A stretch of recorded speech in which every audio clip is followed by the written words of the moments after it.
Let's pray for Nigeria. Remember me. Remember me. Remember me. Last 2 weeks, God spoke to me. I said, I see a dark cloud coming. And I saw Lagos. I saw River State. And I saw one of the northern states that is not disclosed to me. That the government of the day should do their best to cushion the suffering and should not give deaf ear to anything that look like rumor that can threaten the unity of this country. We should not. I'm speaking, my name is Joshua Iginla and I'm on live. We should not try to bring solution after death. All the great people around Mr. President, wonderful great people. Please, our great leaders in the Senate, the House of Reps, everyone, let's put our hands together and not give a deaf ear to the cry of the people. Mr. President, Bola Tinubu, Bobo Wanobo to food 1,002. The Rika rice 1,002. I know what I'm saying. I started saying this without a sign. And I'm saying it not because there's any sign. Even the sign you are thinking is not what I'm seeing. So that the enemy will not hijack what is intended to be peaceful. So that things should not fall apart. You know, whenever we raise prayer for Nigeria, it's so bad that even some people are bitter. Why are you praying for Nigeria? When we begin to hate our country, that we don't see anything good, there's no place called home. This is my home. This is my country. My quarter that I can contribute. As a watchman, if I see something coming, I will say it. If you like, abuse me. What is he saying? This is the only way I can bring my own quarter. I see the fire coming. African leaders, if you neglect your youth and neglect the cry of the poor, you will not be able to sleep in your palace. It's not a prayer point. It's what is coming. Every leader that pay attention to the cry of the youth and the poor.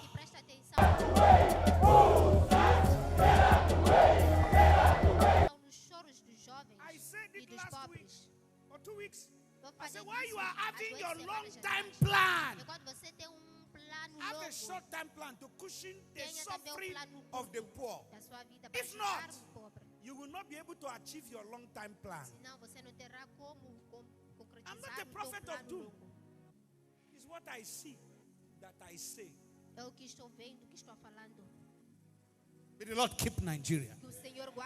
Even this very country, the kind of drama that is coming. I'll keep quiet. God will keep us. So, beloved, I believe we all heard what Prophet Joshua Iginla has to say concerning the situation that is actually bubbling up or cooking. And he's warning the Nigerian politicians should act so that they can actually do the right thing. But do you think at this point the Nigerian government are going to do the right thing? Because a lot of people are suffering when it comes to the situation that is actually going on in Nigeria.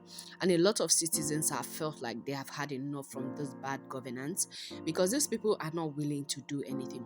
From the president down to the local government chairmen, they are not doing anything at all to help. All these people care about is their sub. Okay, there was an interview that Dangote granted, and they asked him a question, and he says that before we were thinking that they were going to start refining those oil this July, but unfortunately this thing caught fire. So they have shifted it somewhere September, October. So, and then he was asked that at least if they start to refine oil here now, the things is going to be cheaper for us, since we are not taking our crude oil outside to refine them, bring it back to us another. And he says that Nigeria do not even have fuel for them to refine, so they are going to import crude oil for them to actually bring to Nigeria to refine. They will place an order. You understand? And I was like, is it government that owns his refinery, or is him that owns it? Because one story to the other. Last year, May, this thing was launched. We were hoping that a lot of things were going to change. Tinubu entered seat, he removed fuel subsidy, bagam. Then the next thing, pooh, prices of fuel, and now we are here today.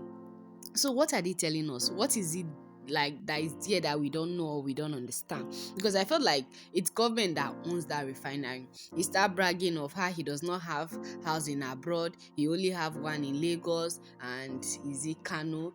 Then he has a rented apartment. Oga, there's no problem. But don't let these politicians use you as guinea pig, because everything that you claim to tell us for the betterment of the nation, to help as an individual, as a notorious businessman that you are, but it's not helping matter, it's not solving any situation. And we're asking ourselves, is it government that owns this thing?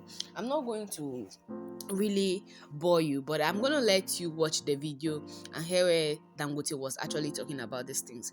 And then Prophet Joshua Iginla has come to tell us that the government should be warned because what is coming, because they know that, see, this protest, I always tell people that we should do it with sense, very, very calculated, so that nothing goes wrong at the end of the day, because we are going to achieve our aim and our goal, because people are tired.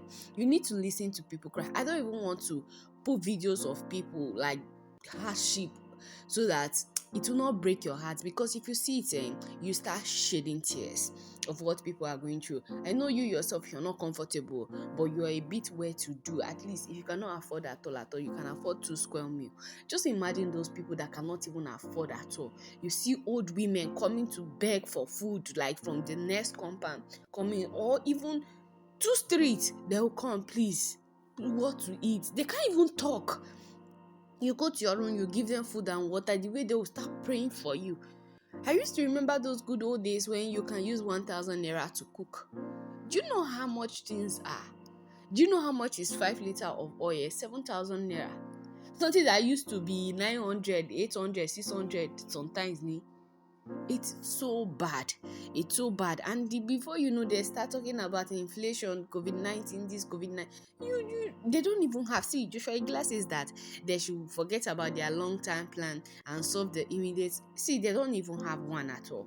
That is one thing I want you people to know. The government doesn't even have long-term plan. It's just to sign bills, borrow money from abroad for international fund, which is IMF. Then at the end of the day, they split this money saying that they want to construct road, this, that.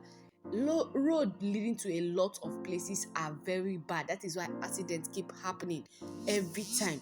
And now you're here to tell us that this one kiniko, like, it's so bad and it's heartbroken, honestly. But I felt like let us use our head, and it's not about just the youth alone. Everybody, all hands on decks, because everybody is actually going through what we are going through. You can't tell me that it's Mr. A that is going through, or it's the young people. No, the young people can find their way. There are lots of ways to make money online. A lot of youths are making bastard money online, but the hardship. How much money will you make? How much will you eat? How much will you pay for rent, electricity, and a whole lot of things? And at the end of the day, what is going to be left for you? That is what we're trying to say. Because these people, they are not feeling it from our own angle. Before you know, they'll tell you, I started from the scratch. I was this before. I was that before. This is where I left. See, just keep quiet there, because what is coming for them is going to burn their nyash. And they better do the right thing. See, I'm talking out of anger, because honestly, the hardship that people are going through, people's parents, mother, fathers, children are going through right now, if you see it by you, weep for them. I'm not saying that it's a good thing, no, or it's something that is nice or to go through these things, and these politicians to, like, if they need to drop them, let them drop them. If you're not there to help the masses, if you're not there to do anything, step down from office. And if I would advise some of them, they better step down right now before it's too late for them, because what is coming for them, they cannot withstand it too. And there is not, Mr. President is not even doing anything. That is just the worst part of it. You're sending how many 36 trailers of rice? How many is going to reach people? Do you know how many population is in a state? So who and who is going to eat? Then who and who is not going to eat? That one makes it to the news. He sent 36, including the federal capital. And I'm like, who is going to get? Are my village people going to get? Is my family member going to get? Before you to from state, then down to some local. Do you know how many local governments we have in some states? It's so painful and it's so heartbroken. The little ones they do, before you know, is everywhere on social media. He has done this, he has spent this amount of money, he has spent that amount of money. How? We are not asking you to give us food. We are asking you to make things easier for us, because Nigerians are known to always find their way out of any situation. But you're not making the thing easy for a lot of people. You want to tell me those that are living in the village, they have farms, they cannot go to farm because of you people's bandits, Boko Haram, herdsmen, Fulani. Like, it's so bad. Kidnappers. They have to pay Boko Haram for them to be in their community, homes that were left for them by their ancestors. And you say there should be peace in this nation. I don't think Nigeria is going to see peace anytime soon, honestly, because it's so bad and the government are just giving a deaf ear, because these people are the one that instigated all these armed robbers and bandits, herdsmen. They encourage them, they strengthen them. How can you, okay, last 2 weeks, that one no pay, no me anything. People where they suffer, where they kill for their fun. This man get the audacity to say Fulani does not have a representative in the minister, so that is why they are doing what they are doing. So he wants to sign minister of livestock kill you and those people there. Do you know the kind of people, the kind of blood they have wasted? These people have wasted, lives they have wasted. You're being attacked on weekly basis, on holidays basis, Christmas Eves and all those things. They go, they kill over 100 and something people, and you think those things should just be swept under the rug? When it affects them, when it's something that concerns them, they just sweep it so fast under the rug. That one no pay me when Buhari dey on seat about how many 300 and something Boko Harams. He said they have repented, but people that did protest during EndSARS are still in prison currently. A lot of people are asking for them to be released, but you say no. So what do you classify those things if it's not injustice? And people of Nigeria feel like they are tired. This thing does not just concern the youth, it concerns every Nigerian. If you are a Nigerian and you are a son of the soil, a daughter of the soil, please come out on that day. Let's give these people what we are made of, the stuff we are made of. Because it's enough, we have had enough injustice from those people, and they are not willing to repent or take a step backward anytime soon. They will just do what they want to do, what will benefit you. Talk, you say, and let them talk. This time around, it's not just to talk, it's not just to come on social media and drag anybody or insult anybody's father. Action. They say action speaks louder than voice, and that is what I want each and every one of us that is going to come out for that protest to do. Let our actions speak louder than our voices. Let our actions be made known and be heard at the same time. Let it speak when our voices could not go, where our legs could not go. You see thousands, millions of graduates every year. At the end of the day, there is no job. And tomorrow you come to say youths are lazy, youths are this, youths are that. Laziness kill all of una there. Because somebody you owe favors to somebody, or somebody owe you favor, at the end of the day you push that person into office to become minister of this, to become minister of education, and they tell you pump and plain that they don't know anything concerning these offices you are assigning them to them, because they are also shocked. That's just the video I want to share this morning, because I'm angry. Honestly, I'm angry. As I'm speaking to you, I'm angry, but what can I say?